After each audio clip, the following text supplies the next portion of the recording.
শুরুতে জানিয়ে দেব, রাফাতে অভিযান চালাতে গিয়ে ইসরায়েলি সেনা নিহত, ক্ষয়ক্ষতির মুখোমুখি ইসরায়েল। জানিয়ে দেব, ইউক্রেনের জ্বালানি অবকাঠামোতে ব্যাপক রুশ হামলা। এছাড়া রয়েছে পুতিন ও কিমের চুক্তির পর দক্ষিণ কোরিয়ায় যাচ্ছেন মার্কিন রণতরী। জানিয়ে দেব, যুক্তরাষ্ট্রের বিমানবাহী রণতরী সহ 2 জাহাজে হামলার দাবি হুথিদের। সর্বশেষ জানিয়ে দেব, তাইওয়ানের স্বাধীনতাকামীদের বিরুদ্ধে চীনের নতুন শাস্তিনীতি হতে পারে ফাঁসি। রাফায় অভিযান চালাতে গিয়ে ইসরায়েলি সেনা নিহত, ব্যাপক ক্ষয়ক্ষতির মুখোমুখি ইসরায়েল। ফিলিস্তিনের গাজা উপত্যকায় হামাসের সঙ্গে সংঘর্ষ চলাকালে গ্রস মালকিয়া নামে এক সৈন্য নিহত হয়েছেন। 25 বছর বয়সী মালকিয়া ইসরায়েলি সেনাবাহিনীর 205 ব্যাটালিয়নে কর্মরত ছিলেন। ইসরায়েলি প্রতিরক্ষা বাহিনী আইডিএফ জানিয়েছে, ট্যাঙ্ক দুর্দান্ত পরিস্থিতি তদন্ত করা হচ্ছে। মালকিয়া মরণোত্তর সার্জেন্ট মেজর পদে উন্নীত হয়েছেন। ইসরায়েলের সংবাদ মাধ্যম ওয়াইনেট জানিয়েছে, রাফাতে একটি অপারেশন চলাকালীন সময়ে ট্যাঙ্ক দুর্ঘটনায় মালকিয়া প্রাণ হারিয়েছেন। এই ইসরায়েলি সেনার মৃত্যুর ফলে হামাসের বিরুদ্ধে স্থল আক্রমণ এবং গাজায় সীমানার পরিচালিত অভিযানে নিহত সৈন্যদের সংখ্যা বেড়ে দাঁড়িয়েছে 315 জনে। এই নিহতের মধ্যে একজন পুলিশ কর্মকর্তাও রয়েছেন, যিনি জিম্মি উদ্ধারের মিশনে নিহত হয়েছেন। গত বছরের 7 অক্টোবর ফিলিস্তিনের স্বাধীনতাকামী সংগঠন হামাসে আকস্মিকভাবে ইসরায়েল হামলা চালায়, যার ফলে 1200 জন ইসরায়েলি নিহত হয় এবং 2 শতাধিক ব্যক্তিকে জিম্মি করে ধরে নিয়ে যাওয়া হয়। এর প্রতিক্রিয়ায় ইসরায়েলের গাজায় তীব্র প্রতিশোধমূলক হামলা শুরু করে। গাজার স্বাস্থ্য মন্ত্রণালয়ের তথ্য মতে 7 অক্টোবর থেকে শুরু হওয়া ইসরায়েলি হামলায় 38,000-এরও বেশি ফিলিস্তিনি নিহত হয়েছেন এবং 85,000-এরও বেশি আহত হয়েছেন। এছাড়া এই সংঘাতে ইসরায়েলের 315 সেনা প্রাণ হারিয়েছেন। এদিকে ইউক্রেনের জ্বালানি অবকাঠামোতে ব্যাপক রুশ হামলা। ইউক্রেনের পশ্চিম দক্ষিণাঞ্চলের রাশিয়ার বড় ধরনের হামলায় জ্বালানি অবকাঠামোয় মারাত্মকভাবে ক্ষতিগ্রস্ত হয়েছে। শনিবার ইউক্রেনের জ্বালানি মন্ত্রণালয় এই তথ্য নিশ্চিত করেছেন। জাপোরিঝিয়া ও লভিভ অঞ্চলে এসব হামলার কারণে উল্লেখযোগ্য ক্ষয়ক্ষতি হয়েছে বলে জানানো হয়েছে। হামলায় 2 কর্মচারী আহত হয়ে হাসপাতালে ভর্তি হয়েছেন। গত 3 মাসে এটি ইউক্রেনের জ্বালানি অবকাঠামোয় 8মবারের মতো বড় ধরনের হামলা। রাশিয়ার আগ্রাসনে 2 বছরেরও বেশি সময় ধরে চলছে এবং ক্ষেপণাস্ত্র ও ড্রোনের মাধ্যমে ইউক্রেনের বিদ্যুৎ উৎপাদন কেন্দ্রগুলোতে লক্ষ্যবস্তু করা হচ্ছে। ইউক্রেনীয় কর্তৃপক্ষ জানিয়েছে, রাতভর হামলায় একটি বিদ্যুৎ কেন্দ্র সহ জ্বালানি অবকাঠামোর ব্যাপক ক্ষয়ক্ষতি হয়েছে। এতে 7 কর্মী আহত হয়েছেন। ডিডিইউকে ইউক্রেনের সবচেয়ে বড় বেসরকারি জ্বালানি কোম্পানি। তারা বলেছে, তাদের একটি প্লান্টে বড় ধরনের ক্ষতি হয়েছে। প্রেসিডেন্ট ভ্লাদিমির জেলেনস্কি জানিয়েছেন, রুশ হামলায় ইউক্রেনের অর্ধেক জ্বালানি অবকাঠামো ধ্বংস হয়েছে। তিনি ঘোষণা করেছেন, সকল হাসপাতাল ও স্কুল দ্রুত সোলার প্যানেল স্থাপন করা হবে। জেলেনস্কি আরও জানিয়েছেন, তাপ ও বিদ্যুৎ অবকাঠামোতে রাশিয়ার হামলা ব্যর্থ করতে ইউক্রেন সবকিছু করবে। মিত্র দেশগুলোতে আরও বিমান প্রতিরক্ষা ব্যবস্থা পাঠানোর আহ্বান জানিয়েছেন তিনি। মার্কিন জাতীয় নিরাপত্তা পরিষদের মুখপাত্র জন কির্বি জানিয়েছেন, ওয়াশিংটন কিয়েভকে বিমান বিধ্বংসী ক্ষেপণাস্ত্রের সরবরাহের অধিকার দেবে। যুক্তরাষ্ট্রের এই পদক্ষেপের কৃতজ্ঞতা প্রকাশ করেছেন জেলেনস্কি। এদিকে পুতিন ও কিমের চুক্তির পর দক্ষিণ কোরিয়ায় মার্কিন রণতরী। কয়েকদিন আগে উত্তর কোরিয়ার সঙ্গে প্রতিরক্ষা চুক্তি করেছে রাশিয়া। এরপর শনিবার দক্ষিণ কোরিয়ায় পৌঁছেছে যুক্তরাষ্ট্রের পারমাণবিক শক্তিধর যুদ্ধ বিমানবাহী রণতরী থিওডোর রুজভেল্ট।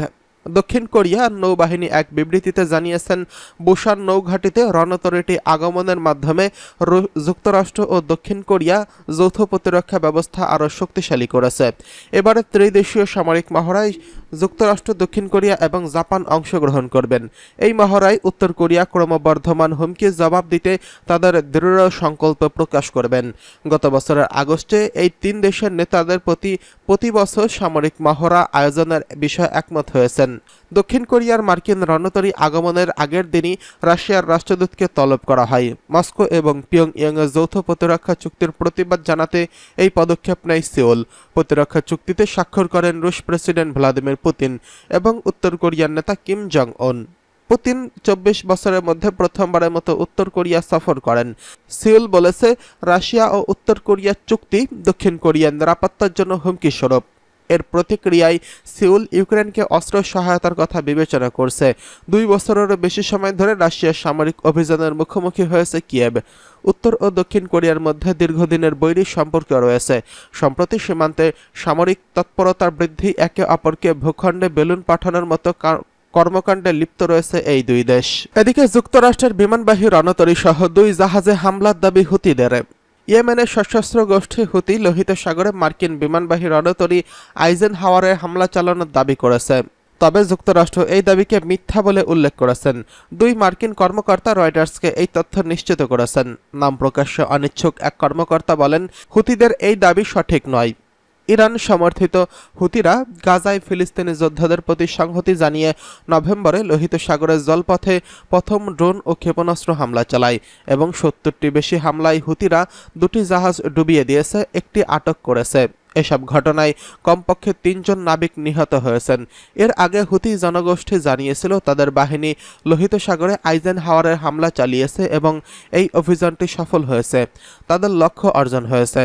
তারা আরব সাগরে ট্রান্স ওয়ার্ল্ড নেভিগেটর নামে একটি বাণিজ্যিক জাহাজে হামলা চালানোর দাবি করেছে, তবে কখন হামলা হয়েছে তা জানায়নি তারা।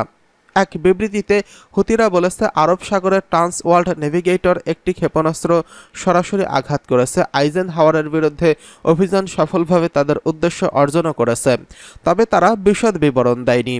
এমন সময় তারা এই হামলার দাবি করল যেদিন হুতিরা তৌফান 1 নামে মানুষ্যবিহীন নৌযান উদ্বোধনের দাবি করেছিলেন। ইরানের রাষ্ট্রীয় নিউজ ওয়েবসাইট ইরানা এক প্রতিবেদনে বলা হয়েছে, নতুন ক্ষেপণাস্ত্রটি 150 কেজি ওয়ারহেড বহন করতে পারে এবং এর গতিবেগ ঘন্টায় 35 নটিক্যাল মাইল। এদিকে তাইওয়ানের স্বাধীনতাকামীদের বিরুদ্ধে চীনের নতুন শাস্তি নীতি। চীন তাইওয়ানের স্বাধীনতার কট্টর সমর্থকদের শাস্তি হিসেবে মৃত্যুদণ্ড দেওয়ার বিষয়টি বিচারিক নির্দেশনায় যুক্ত করেছে।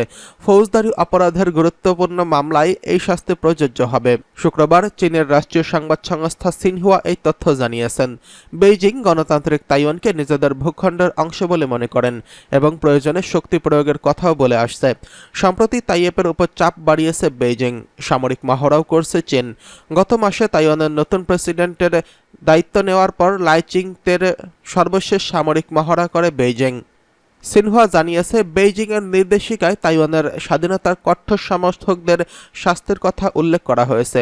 এতে বলা হয়েছে, স্বাধীনতার প্রচেষ্টার মূল ভূমিকা নেওয়া এবং রাষ্ট্র ও জনগণের মারাত্মক ক্ষতি করার জন্য এই শাস্তি দেওয়া হবে। তারা স্বাধীনতার পক্ষে ওকালতি করবেন। তাদের 10 বছর থেকে শুরু করে যাবজ্জীবন কারাদণ্ড হতে পারে। এই নির্দেশিকায় তাইপের দ্রুত প্রতিক্রিয়া জানিয়েছে। তাদের দাবি, তাইওয়ানের উপর কোনো আইনি এখতিয়ার রাখে না বেইজিং। এছাড়া বেইজিংয়ের নিয়ম মানা তাইওয়ানের জনগণের জন্য বাধ্যতামূলক নয়। তাইওয়ানের মেইনল্যান্ড অ্যাফেয়ার্স কাউন্সিলের এক বিবৃতিতে বলেছে, বেইজিং পদক্ষেপ তাইওয়ানের প্রণালী জুড়ে সংঘাত বাড়াতে উস্কানি হিসেবে কাজ করবে। এটি বেইজিং ও তাইওয়ানের সম্পর্কের ইতিবাচক উন্নয়নের জন্য সহায়ক নয়। রাষ্ট্রীয় গণমাধ্যম পিপলস ডেইলি জানায়, শুক্রবার বেইজিংয়ের এক সংবাদ ব্রিফিংয়ে শীর্ষ নিরাপত্তা কর্মকর্তা সান পিং নির্দেশনায় বিষয়টি তুলে ধরেন।